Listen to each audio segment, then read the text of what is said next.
नमस्कार and welcome to study centre for all. देखिए, आज बहुत ज़्यादा इंपॉर्टेंट टॉपिक पर हम लोग चर्चा करने वाले हैं।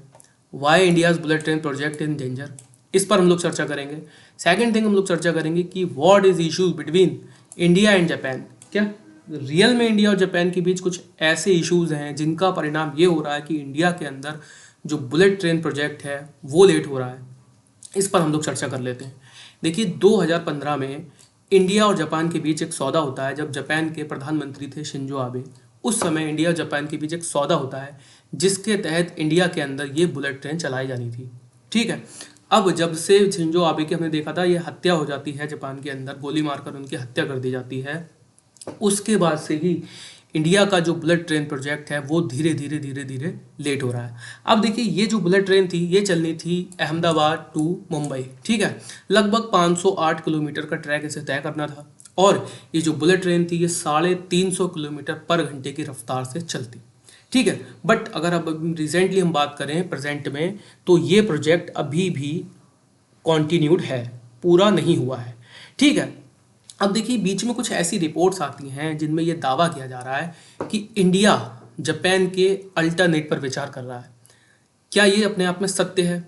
और अगर इंडिया ऐसा विचार कर रहा है तो ये इंडिया के लिए बेनिफिशियल रहेगा या हार्मफुल रहेगा, इस पर हम लोग चर्चा करेंगे। देखिए, आप फर्स्ट पोस्ट की यहाँ पर एक आर्टिकल देखिए, इसमें दावा किया जा रहा है क्या, is India looking at alternative to Japan for project. अब बात कर लेते हैं कि इंडिया, अगर ये रिपोर्ट है ये सच है तो ऐसा क्यों है। देखिए, जब से शिंजो आबे की हत्या हुई है जापान के अंदर, तब से ही ये प्रोजेक्ट धीरे धीरे लेट हो रहा है और अब ये प्रोजेक्ट लगभग खिंच चुका है 2026 तक। ठीक है। मतलब कि इस प्रोजेक्ट को भी पूरा होने में 2 साल का समय और लगना है। रिसेंटली होता क्या है, जब अब चूंकि इस समय प्रेजेंट में जापान के अंदर कोई और सरकार है, रिसेंटली होता ये है कि जो हमारे अश्विनी वैष्णव जो रेल मंत्री हैं वो अपनी टीम के साथ एक दौरा करते हैं जापान का, और वहाँ पर वो जापान की सरकार से इस बात पर चर्चा करते हैं कि भाई आप जो है इस प्रोजेक्ट को थोड़ा सा जल्दी पूरा कीजिए। ठीक है। ये नेगोशिएशंस की जाती हैं, बट जो विवाद निकल कर आता है बीच में, वो विवाद ये निकल कर आता है कि जापान की जो नई सरकार है उसका कहना ये है कि भाई ये जो आप स्ट्रक्चर देख रहे हैं ना रेल का, ये आप हमारे यहाँ से खरीदिए।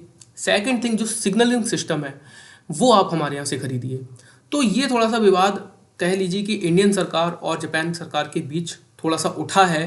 बट इस विवाद को मैं बहुत बड़ा नहीं कहूँगा, क्योंकि इसलिए नहीं कहूँगा क्योंकि जापान जो है ना बहुत ही ज़्यादा लंबे समय के लिए इंडिया को लोन दे रहा है इस प्रोजेक्ट को पूरा करने के लिए। और साथ ही साथ अगर हम कहें तो प्रौद्योगिकी मीन्स जो टेक्नोलॉजी है जापान वो दे रहा है पूरी। ठीक है। तो मुझे नहीं लगता ये एक विवाद है। मुझे ये लगता है कि इंडिया में भी नेगोशिएशन करेगा जापान के साथ कि भाई देखिए, अगर आप आपूर्ति नहीं कर पा रहे हैं तो हम लोग यूरोप की कुछ कंपनी से सामान खरीदने पर विचार कर सकते हैं जिससे कि ये प्रोजेक्ट लेट ना हो। ठीक है। बट हाँ, जो रिपोर्ट्स में दावा किया जा रहा है कि भाई इंडिया और जापान के बीच विवाद है, तो मैं उसको विवाद का रूप नहीं दूंगा। ठीक है।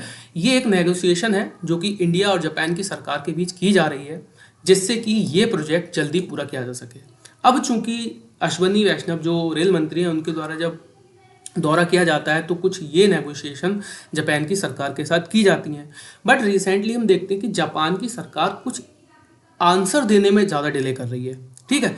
यही कारण है कि इंडिया और जापान के बीच ये विवाद निकल कर आया है और कुछ रिपोर्ट्स में ये दावा किया गया है कि इंडिया डायरेक्टली देख रही है यूरोप की तरफ कि कुछ आपूर्तिकर्ता कंपनियों से बात कर रही है। ऐसा रिपोर्ट्स में दावा किया गया जिसे मैं नहीं मानता कि वो सच है। देखिए, है क्या, ये जो बुलेट ट्रेन प्रोजेक्ट है ये इसको पूरा करने के लिए जापान की सरकार, अगर मैं बात करूं अभी तक अगर शिंजो आबे थोड़ा बहुत सत्ता में होते या रहते तो मे बी ये प्रोजेक्ट बहुत तेज़ी से काम कर रहा होता या आप मान के चलिए कि पूरा हो गया होता।